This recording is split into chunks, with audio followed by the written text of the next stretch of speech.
नमस्कार। दोपहर के 2 बजे के साथ ही वक्त हो गया है इंडिया एट मिड डे का। आपके साथ मैं दीपिका सिंह। करेंगे खबरों की शुरुआत बड़ी खबर के साथ। मध्य प्रदेश में कैबिनेट विस्तार आज होगा। 28 कैबिनेट और राज्य मंत्रियों के नाम सामने आए हैं।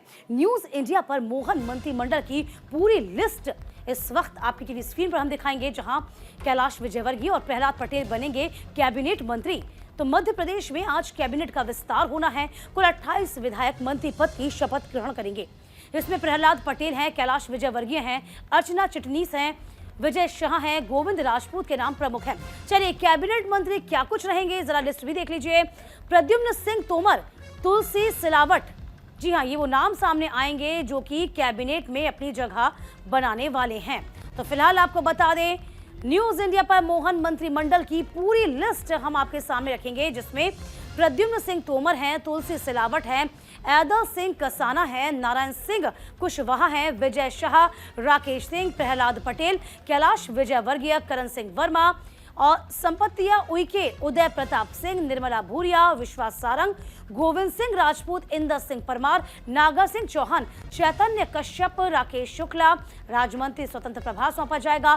कृष्णा गौड़, धर्मेंद्र लोधी, दिलीप जायसवाल, गौतम टेटवाल, लेखन पटेल, नारायण पवार राज्य मंत्री, राधा सिंह प्रतिमा बागरी, दलीप अहिरवार, नरेंद्र शिवाजी पटेल। आपको बता दें, मध्य प्रदेश में बीते महीने हुए विधानसभा चुनाव में बीजेपी ने 230 में से 163 सीटों पर जीत हासिल की थी, जबकि कांग्रेस सिर्फ 66 सीटों पर ही जीत दर्ज कर पाई थी। इसके बाद बीजेपी ने मोहन यादव को सीएम बनाया था।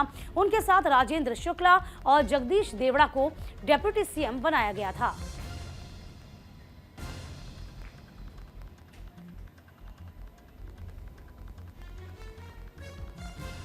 तो 28 कैबिनेट और राज्य मंत्री लेंगे शपथ। चलिए, जरा ग्राफिक के जरिए आपको समझाएंगे। देखिए, तमाम नाम आपकी टीवी स्क्रीन पर सामने हैं, जिसमें आपको बता दें, धर्मेंद्र लोधी राज्य मंत्री होंगे, स्वतंत्र प्रभार संभालेंगे, ये शपथ ग्रहण करने जा रहे हैं। दिलीप जायसवाल राज्य मंत्री स्वतंत्र प्रभार लेंगे शपथ। इसी के साथ आपको बता दें, गौतम टेटवाल राज्य मंत्री स्वतंत्र प्रभार की शपथ ग्रहण करेंगे। लखन पटेल राज्य मंत्री स्वतंत्र प्रभार की शपथ ग्रहण करेंगे। इसी के साथ नारायण पवार राज्य मंत्री स्वतंत्र प्रभार की शपथ ग्रहण करने जा रहे हैं। ये पूरी टीम तैयार है। राधा सिंह राज्य मंत्री पद की शपथ ग्रहण करने वाले हैं। इसी के साथ प्रतिमा बागरी होंगी, वह भी राज्य मंत्री पद की शपथ ग्रहण करेंगी। दिलीप अहिरवार राज्य मंत्री पद की शपथ ग्रहण करेंगे। यानी कि वो तमाम चेहरे जो हैं, इनको आज जगह मिलने वाली है। नरेंद्र शिवाजी पटेल राज्य मंत्री पद की शपथ। प्रद्युम्न सिंह तोमर है कैबिनेट मंत्री पद की शपथ, वह भी ग्रहण करने वाले हैं। तुलसी सिलावट, आपको बता दें, कैबिनेट मंत्री के पद की शपथ लेंगे।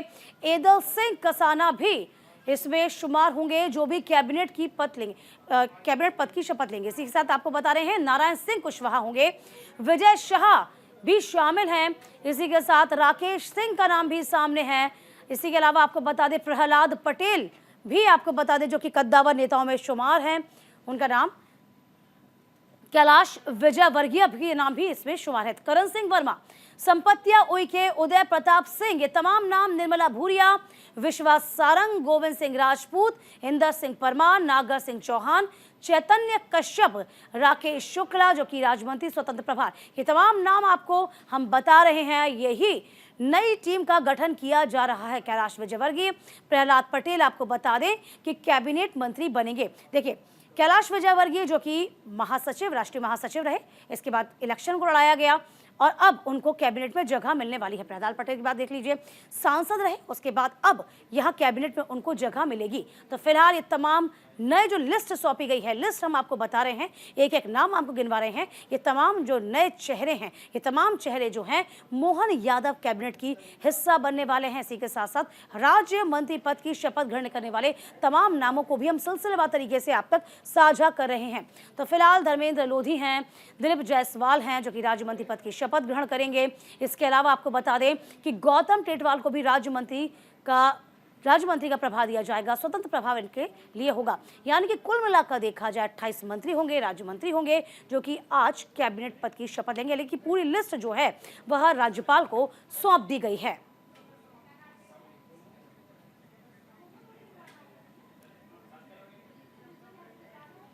अच्छा, इसी बीच बड़ी खबर है छत्तीसगढ़ से। छत्तीसगढ़ के सीएम विष्णुदेव साय का बयान सामने आया है। प्रदेश के निर्माता अटल बिहारी वाजपेयी को नमन, प्रदेशवासियों को सुशासन दिवस की शुभकामनाएं। किसानों को दिया जा रहा है 2 साल का बकायदा, मोदी गारंटी का बकाया दिया जा रहा है।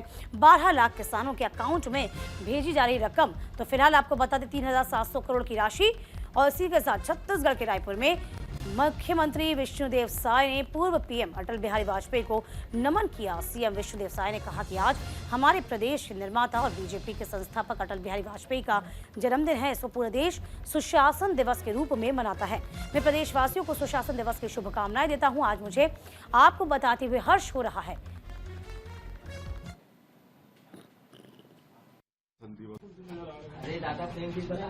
आज 25 दिसंबर है।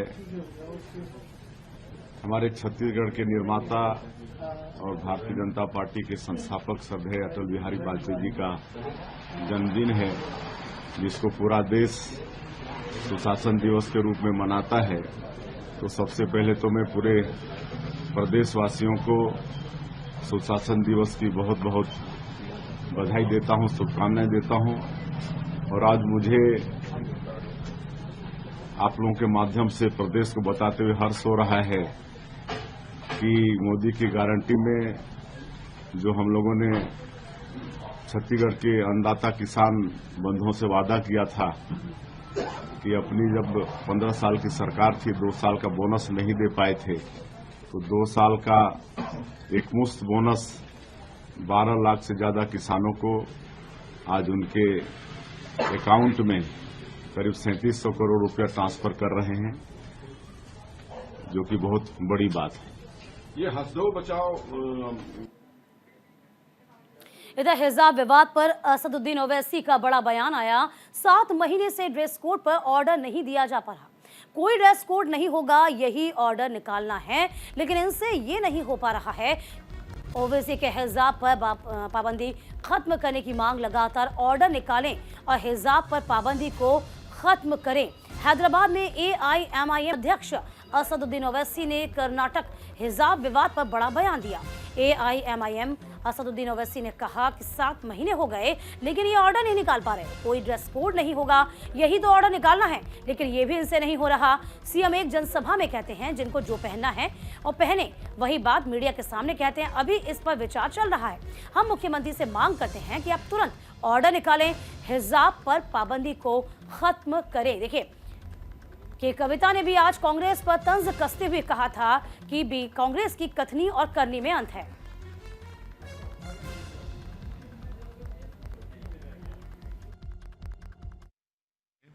कि आप फौरन 7 महीने हुए हैं, इनको सिर्फ एक गवर्नमेंट का ऑर्डर निकालना है। वो ऑर्डर निकालने से डर रहे हैं, कांप रहे हैं। अरे भाई, आप ऑर्डर वापस ले लीजिए और ये ऑर्डर निकालिए कि भाई आप जिसको जो कपड़ा पहनना पहनिए, किस्सा खत्म, बखास कोई ड्रेस कोड नहीं होगा। इतना ही निकालना है ऑर्डर इनको, ड्रेस कोड नहीं होगा। आप वो भी नहीं निकालना चाह रहे और मुख्यमंत्री जनसभा में एक बात बोलते और फिर मीडिया को आके आधे घंटे में कहते हैं कि नहीं अभी हम विचार कर रहे हैं, सोच रहे हैं। तो ये तो कर्नाटका के उन मुसलमानों को, उन मुस्लिम ऑर्गेनाइजेशन को सोचना पड़ेगा जो बड़ा जोर शोर से प्रचार किए थे कांग्रेस के लिए, वहां पर सिद्धरामैया के लिए। अब वो लोग खामोश क्यों हैं? कर्नाटका के कांग्रेस सरकार से सिद्धरामैया मुख्यमंत्री जी से ये डिमांड करते हैं कि आप फौरन अपनी सरकार से एक ऑर्डर निकालिए जिसमें ये जो हिजाब पर पाबंदी उसको खत्म करिए। इधर कांग्रेस पर BRS MLC के कविता का भी अटैक सामने आया था। कांग्रेस चुनाव के वक्त कुछ बोलती है, करती कुछ है, चुनाव के बाद तमाम वादे भूल जाती है। हिजाब पर बैन हटाने को लेकर आगे पीछे कर रही है कांग्रेस। कांग्रेस के DNA में जो है वो बोलते हैं और करते नहीं। तो हैदराबाद में BRS MLC के कविता ने एक बार फिर से कांग्रेस पर हमला बोला।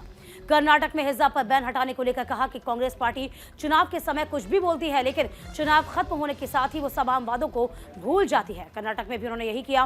वो हिजाब पर बैन हटाने की बात कर रहे थे, लेकिन इस पर भी वो आगे पीछे कर रहे हैं। ये उनके DNA में ही है, जो बोलते हैं वो करते नहीं।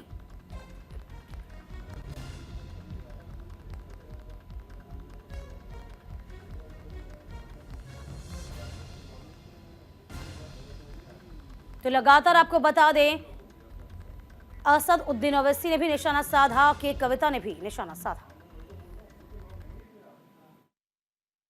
हो रहे हैं ये तो कांग्रेस पार्टी इलेक्शन के समय में कुछ भी बोलती है, लेकिन इलेक्शन खत्म होते ही वो सारे वादे भूल जाते हैं। कर्नाटका में भी उन्होंने यही किया कि 6 गारंटी दे रहे हैं, ये है वो है, और उस पर कोई अमलावरी अभी तक ढंग से हुआ नहीं है। दूसरी बात, हिजाब पे बैन हटाने की बात, specially in the educational institutions, वो कह रहे थे, लेकिन अभी उसके ऊपर भी वो आगे पीछे हो रहे हैं। ये तो कांग्रेस पार्टी के डीएनए है, जो बोलते हैं वो करते नहीं है। अब देश की जनता को डिसाइड करना है कि हमें कांग्रेस पार्टी। डब्ल्यूएफआई के पूर्व अध्यक्ष बृजभूषण शरण सिंह का बयान सामने आया। गृहमंत्री अमित शाह से मुलाकात पर बयान में कहा कि वो हमें जब बुलाएंगे हम तब उनसे मिलेंगे। संजय सिंह अपना काम कर रहे हैं, मैं कुश्ती और खेल की राजनीति से संन्यास ले चुका हूं।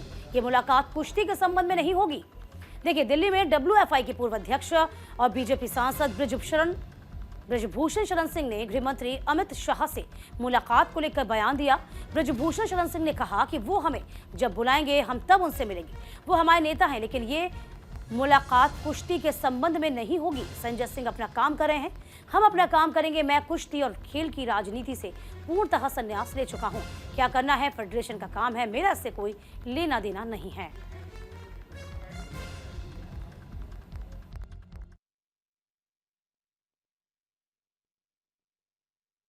बात कुश्ती की राजनीति से पूर्णतया संन्यास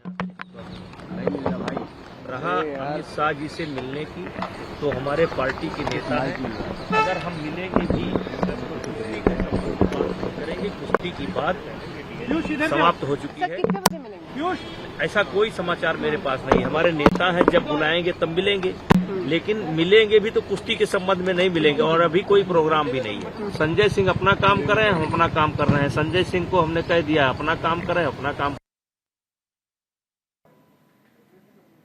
देश दुनिया में क्रिसमस की धूम है। सुप्रीम कोर्ट में क्रिसमस का पर्व धूमधाम से मनाया जा रहा है। क्रिसमस कार्यक्रम में शामिल हुए हैं सीजेआई ने घाटी में शहीद हुए जवानों को नमन भी किया है। सीजेआई डीवाई चंद्रचूड़ ने गाया है क्रिसमस कैरॉल।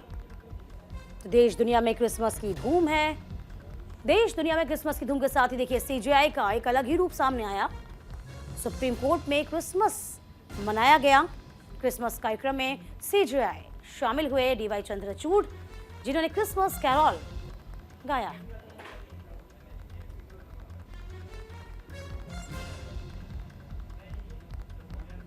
देखिए, आज सीजेआई डीवाई चंद्रचूड़ देश दुनिया में क्रिसमस की धूम के साथ ही आपको बता दें कि कितनी तरीके से खुश, और इसी के साथ क्रिसमस की धूम सुप्रीम कोर्ट में भी साफ तौर पर देखी गई।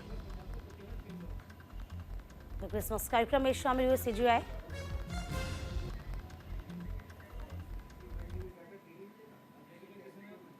इधर यूपी के सीतापुर में दर्दनाक हादसे की खबर सामने है।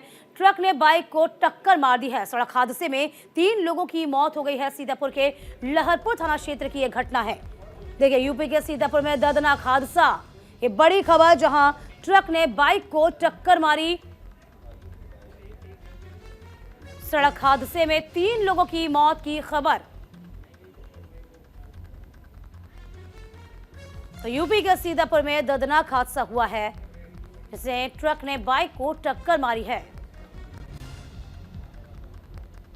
हादसे में 3 लोगों की मौके पर ही मौत हो गई।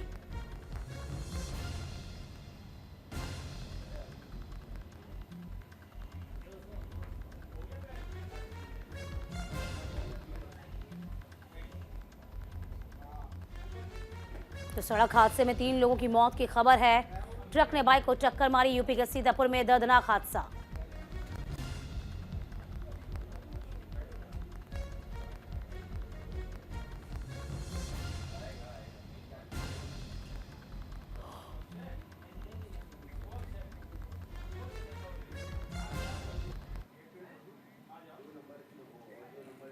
जम्मू कश्मीर के रियासी जिले में बड़ा हादसा हुआ है। सड़क से फिसलकर गहरी खाई में गिरी है यात्री वाहन। हादसे में 2 लोगों की मौत हो गई है। वाहन में बैठे 13 लोग घायल हुए हैं। मौके पर रेस्क्यू का काम जारी है। जम्मू कश्मीर के रियासी जिले में एक वाहन की सड़क से फिसलकर खाई में जाने से 2 लोगों की मौत हो गई। हादसे में कम से कम 13 अन्य लोग घायल हुए हैं। हादसे के बाद स्थानीय लोग और पुलिस के बचाव अभियान शुरू किया हुआ है। देखिए, तस्वीरें भी सामने आई हैं। वाहन में बैठे हुए 13 लोग घायल हुए। सड़क से फिसलकर ये खाई में जाकर ही है यात्री वाहन। तो मौके पर राहत और बचाव काम लगातार जारी। तो सड़क से फिसलकर गहरी खाई, ये तस्वीरें भी सामने आई हैं जम्मू कश्मीर के रियासी जिले की, जहां पर सड़क से फिसल गई ये यात्री वाहन। हादसे में 2 लोगों की मौत।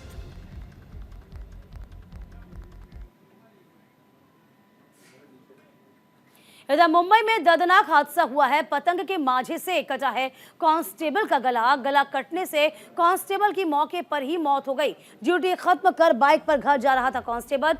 दिंडोशी पुलिस स्टेशन में तैनात था ये मृतक। तो फिलहाल आपको बता दें, पतंग के मांझे से कटा है इस कांस्टेबल का गला। इससे पहले भी आपको बता दें, सुप्रीम कोर्ट ने भी कड़े लहजे में इस बात के लिए एहतियात दे रखी थी कि जब भी आप पतंग उड़ाएं, इस तरह के मांझे का इस्तेमाल न करें। उससे गाइडलाइन की धज्जियां उड़ाता मामला फिर से सामने आया, जहां पर एक कांस्टेबल की गला कटने से मौत हो गई है। देखिए, मांझा और मांझे की वजह से कांस्टेबल का गला कटा, मौके पर ही मौत।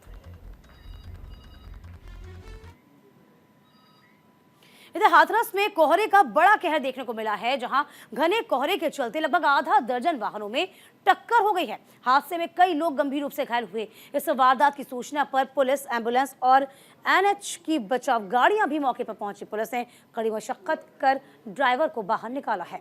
इधर राहत और बचाव काम लगातार जारी है। पुलिसकर्मी के हाथ में चोट भी आई। इस बीच आपको बता दें, एमएच रोड पर वाहनों की लंबी लंबी कतारें लग गई।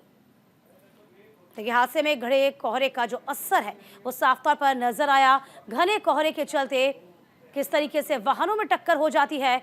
कई लोग आपस में, कई गाड़ियां आपस में टकराती हैं।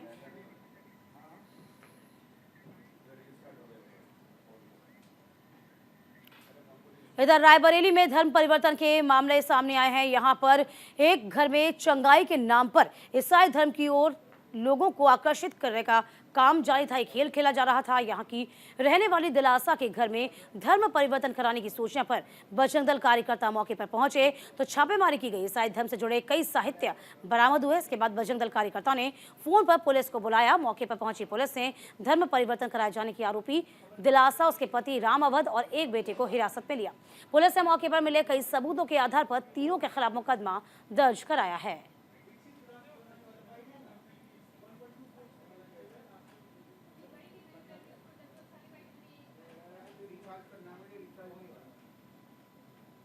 जो घर में चल रहा था धर्म परिवर्तन का काम, अचानक से बजरंग दल ने हंगामा किया और देखा कि कई ईसाई साहित्य जो है उनको मिले, ईसाई धर्म से जुड़े हुए, और तमाम लोग भी वहां इकट्ठा हुए थे।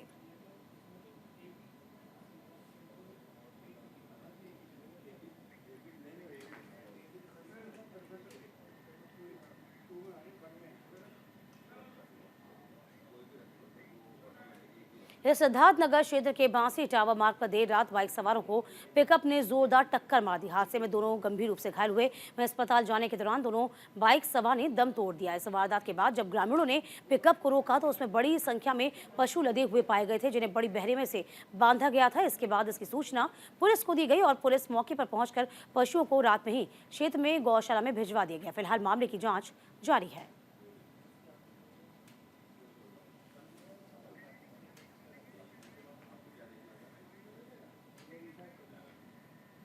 देखिए, इस बीच बड़ी खबर आपको बता दें, शहीद करण यादव की अंतिम विदाई। कानपुर पहुंचा है जवान का पार्थिव शरीर। अंतिम विदाई में लोगों का हुजूम उमड़ पड़ा है। देखिए, बड़ी खबर आपको बता रहे हैं, शहीद करण यादव को अंतिम विदाई दी जा रही है। उनका पार्थिव शरीर उनके गृह क्षेत्र कानपुर पहुंच गया है। देखिए, घात लगाकर तमाम आतंकियों ने जिस तरीके से सेना के जवानों पर हमला किया था, शहादत को प्राप्त हुए शहीद करण, जहां उनको आज अंतिम विदाई पूरे राजकीय सम्मान के साथ दी जा रही है। तो कानपुर पहुंचा है शहीद जवान का पार्थिव शरीर। अंतिम विदाई में लोगों का हुजूम उमड़ पड़ा है। शहीद करण यादव को आज अंतिम विदाई दी जा रही है। गमगीन माहौल उनके घर का, उनके गृह क्षेत्र का। देखिए वो तस्वीरें सामने जहां कानपुर पहुंचा है शहीद यादव का ये पार्थिव शरीर, जहां उनको अंतिम आज विदाई दी जा रही है राजकीय सम्मान के साथ। इस वक्त हम तस्वीरें आप तक साझा कर रहे हैं। जम्मू कश्मीर में घात लगाकर जो हमला किया गया था, सर्च ऑपरेशन टीम में शामिल थे शहीद करण सिंह, जो शहादत को प्राप्त हुए। आज उनका पार्थिव शरीर उनके गृह क्षेत्र पहुंच गया है और लोगों का हुजूम उमड़ पड़ा। तस्वीर देखिए, ये तस्वीर वाकई सर्वोच्च बलिदान देश के लिए अपने प्राण न्यौछावर कर दिए शहीद करण यादव ने। और आज ये उनके अंतिम दर्शन के लिए लोगों की भीड़ उमड़ रही है।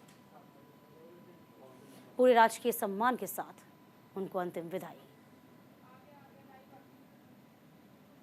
शहीद करण यादव को अंतिम विदाई देते हुए सभी लोगों की आंखों में आंसू और श्रद्धा पूर्वक उनको श्रद्धांजलि अर्पित की जा रही। राजकीय सम्मान के साथ उनको ये अंतिम विदाई। देश के लिए सर्वोच्च बलिदान करने वाले करण यादव जो शहादत को प्राप्त हुए, घात लगाकर आतंकियों ने किस तरीके से हमला किया था।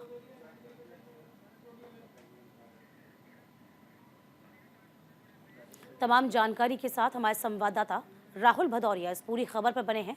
राहुल, देखिए शहीद करण यादव का पार्थिव शरीर पहुंच चुका है, कितनी देर में उनका अंतिम संस्कार किया जाएगा, क्या कुछ जानकारी?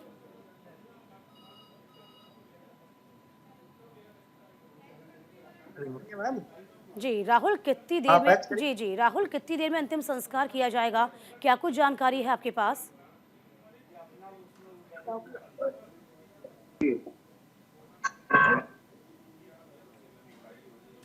राहुल, क्या आप मुझे सुन पा रहे हैं? इशारा करो। संपर्क साधने की हम कोशिश कर रहे हैं, लेकिन देखिए अपने लिए और अपने देश के लिए यूँ कहें कि सर्वोच्च बलिदान देने वाले उन तमाम शहीदों को हम नमन करते हैं जिन्होंने अपने देश के लिए सर्वोच्च बलिदान दे दिया। करण सिंह भी उनमें, करण यादव भी उनमें से शामिल थे। राहुल हमारे संवाददाता लगातार नजर बनाए हुए हैं। राहुल, जरा जानकारी दीजिए, पार्थिव शरीर पहुंच गया है करण यादव का, कब तक अंतिम संस्कार? बिल्कुल, आपको बता दूं कि जो शहीद करण यादव है उनका तो आज उनके गांव जो चौबेपुर के पास भावपुर है वहां पहुंचा था, जहां पे उनको सम्मान दिया गया और उनके परिवार वालों से उनको उनके शव को जो है मिलवाया गया। और हजारों की संख्या में कार्यकर्ता भी उनके गांव पहुंचे थे। और अब आपको मैं दिखाना चाहूंगा, इस वक्त हम लोग कानपुर के बिठूर घाट पे मौजूद हैं और यहीं पे वो शहीद करण यादव है, उनका अंतिम संस्कार अब से कुछ ही देर में होगा। जो उनके शव है वो उनके गांव से निकल चुका है, पैतृक गांव से, और कुछ ही देर में यहाँ पे पहुंचेगा। आप देख सकती हैं कि किस तरीके से सेना के जवान हैं वो पहुंच चुके हैं और मौके पे देखिए कि हजारों की संख्या में लोग पहुंच चुके हैं।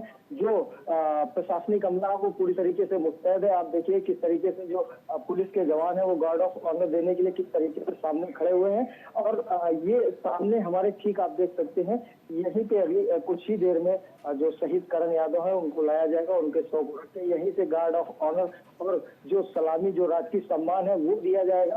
और अब से कुछ ही देर में करण यादव का शव घाट कानपुर के बिठूर घाट पहुंचेगा, जहां पे पूरे राजकीय सम्मान के साथ। चलिए, बहुत शुक्रिया राहुल तमाम जानकारी देने के लिए आपका। इसी के साथ इस बुलेटिन में अभी के लिए बस इतना ही।